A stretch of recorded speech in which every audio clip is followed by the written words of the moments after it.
Leo natamani tuzungumze juu ya kitu muhimu sana katika malezi. Unajua tunapozungumza juu ya somo la malezi kuna maeneo mengi sana. Natamani leo tuangalie juu ya changamoto ya makuzi.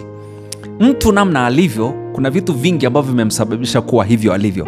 Na kati ya kitu ambacho kinachangia mambo mengi sana katika maisha ya mtoto na kusababisha mtu kuwa alivyo ni namna alivyolelewa, makuzi yake yanakuwaje. Sasa ipo changamoto ya makuzi. Unajua mara nyingi tunapolea watoto wetu na kuwafundisha, tunatamani kuona utii ndani yao, obedience, ile hali ya kutii ndani yao, kwamba naweza nikamwambia fanya hiki akafanya, nenda kule akaenda. Na hata anapokuwa mtu wa umri mkubwa, tunatamani hata katika maeneo yetu ya kazi na taasisi kuona watu ambao wana ule utayari na ile hali ya utii wa kufanya kile ambacho anaambiwa au anaagizwa. Sasa nataka nikuonyeshe leo kuna aina mbili za utii, na nataka leo niangalie juu ya aina ya kwanza inayoitwa utii wa kushinikiza. Utii ambao unatokana na hali ya kushinikizwa, obedience by coercion. Sasa utii wa kushinikizwa ni utii unaolazimishwa kwa nguvu, kwa sababu mtu anabidi kuonyesha hiyo hali kwa sababu ya kuwa na uoga, lakini pia kwa sababu ya kuwa na mashaka kwamba asipofanya hivyo anaweza akapata adhabu au kuna kitu ambacho kinaweza kikaja kama hatafanya hivyo ambavyo amepaswa kufanya. Sasa mara nyingi mtoto anatii. Unaweza kukuta mtoto anatii si kwa sababu anapenda ndani ya moyo, si kwa sababu anaelewa kwamba kutii ni muhimu, lakini anakubali tu kufanya hivyo kwa sababu anaogopa matokeo ya kutokutii. Sasa hiyo ni hatari sana, kwa sababu anajua kwamba asipotii atapewa adhabu, asipotii atachapwa viboko, asipotii atanyimwa chakula, asipotii sijui atafanywa nini. Sasa vile vitu anakuwa na uoga wa kukosa au anajua matokeo. Kwa mwisho wa siku unakuta kwamba yule mtoto hatii kutoka ndani, lakini anatii kwa sababu kuna mazingira ambayo amewekewa ili asiweze, kwamba asipofanya hivyo basi kuna kitu kitatokea. Sasa nataka tu nikuonyeshe sifa kadhaa za ile hali ya utii wa kushinikizwa. Namba moja, huongozwa na hofu ya adhabu na si kuelewa. Yaani mtoto anatii si kwa sababu anaelewa kwamba ni muhimu kutii, anaongozwa na ile hofu ya adhabu. Lakini sifa nyingine ya utii wa kushinikizwa ni utii unakuwa ni wa muda tu, kwa sababu sasa huyu mtu anajua kabisa kwamba nisipotii kuna kitu kitakuja mbele yangu. Mtoto anapoendelea kukua amelelewa kwa mazingira ambayo lazima atii kwa sababu kuna adhabu na lazima afanye kama anavyopaswa kufanya. Sasa hii inaweza kukaa kwa muda mfupi na huenda isijenge tabia ya kudumu ya utii. Unaweza kukuta mtoto kwa sababu amebanwa na amekuwa na familia ambayo ina changamoto hiyo, na lazima asipotii lazima achapwe, apewe adhabu na vitu kama hivyo. Sasa mwishoni anapopata nafasi ya kuondoka katika yale mazingira ya ile familia, huenda asiwe na hiyo tabia ya kudumu katika kutii. Lakini pia inaweza kusababisha chuki na uasi ndani ya moyo, kwa sababu huyu mtoto sasa mara nyingi amejengwa katika misingi ya adhabu. Kwa hiyo moyoni mwake anaweza kusababisha hali ya chuki au uasi. Lakini pia kuna kuwa na uelewa mdogo juu ya amri zinazotolewa.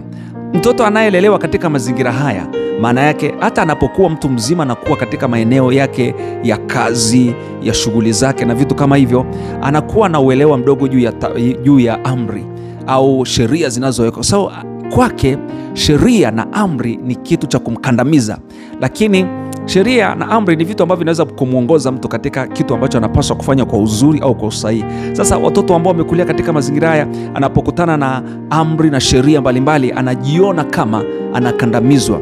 Maana yake utii wake ni wa nje, ule wa kulazimishwa, lakini hautoki kwa ndani. Ngoja nikupe mfano. Unaweza kukuta mtoto labda anajitahidi kuwa msafi kwa sababu kuna adhabu kali sana anazopewa kama asipokuwa msafi.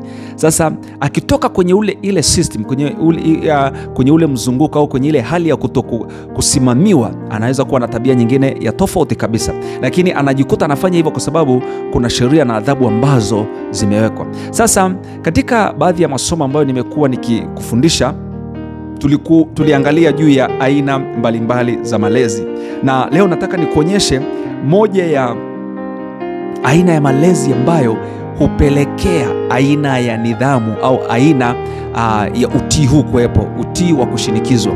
Katika aina za malezi tulizosoma, tulikuwa na aina mojawapo inayoitwa malezi ya kimabavu. Sasa malezi ya kimabavu ndiyo moja ya malezi inayojenga hali ya nidhamu ya utii wa kushinikiza au ile hali ya kutii au nidhamu kwa kushinikiza. Unajua, katika aina hii ya malezi ni malezi ambayo mara nyingi inakuwa na sheria kali bila maelezo, lakini inakuwa na sheria ambayo mzazi atataka kusikia kila kitu kutoka, yani mtoto atatakiwa kupokea kila kitu kutoka kwa mzazi. Sheria na kanuni zinakuwa nyingi na hakuna nafasi ni ndogo sana kwa mtoto kutoa maoni yake, kutoa yaliyo moyoni mwake. Sasa watoto wanaweza kutii kwa woga, lakini hawajifunzi kujifikiria wenyewe. Maana yake atakuwa anafanya tu hivyo, lakini haoni kama ni kitu ambacho kitamjenga na kumsaidia katika maisha yake ya kukua kila wakati. Sasa nipende tu nikuambie, mpendwa mlezi, mzazi na kanisa kusimama kwa ajili ya watoto na watu wanaosimama ili kuhakikisha kwamba watoto wanakuwa katika njia nzuri ya maadili, lakini pia kumpenda Mungu. Lazima tuzingatie sana tunapozungumza juu ya nidhamu. Utii ambao tunataka tuupate kwa watoto wetu ni ule utii ambao unatoka ndani, ni ule utii ambao sio wa kulazimisha, sio ni utii ambao yeye mwenyewe anafanya kwa moyo wa kupenda. Sasa leo nimetamani nikushirikishe juu ya utii wa kushinikizwa, obedience by coercion, na katika kipindi kinachofuata nitakuonyesha tena aina nyingine, kwa sababu ziko aina mbili za utii. Leo tumeona hii ya kwanza, lakini ile ya pili nitakuja kukuonyesha na jinsi pia ambavyo ni aina gani ya malezi yanaweza kusababisha aina hiyo ya utii ambayo tutazungumza katika somo linalokuja. Lakini nikwambie, jitahidi sana kutengeneza mtoto, jitahidi sana kumuumba mtoto, jitahidi sana kumfundisha mtoto ili ndani yake asiwe na utii kwa sababu amelazimishwa, asiwe na utii kwa ule utii wa kushinikizwa, lakini awe na utii ambao unatoka ndani. Basi Mungu akubariki.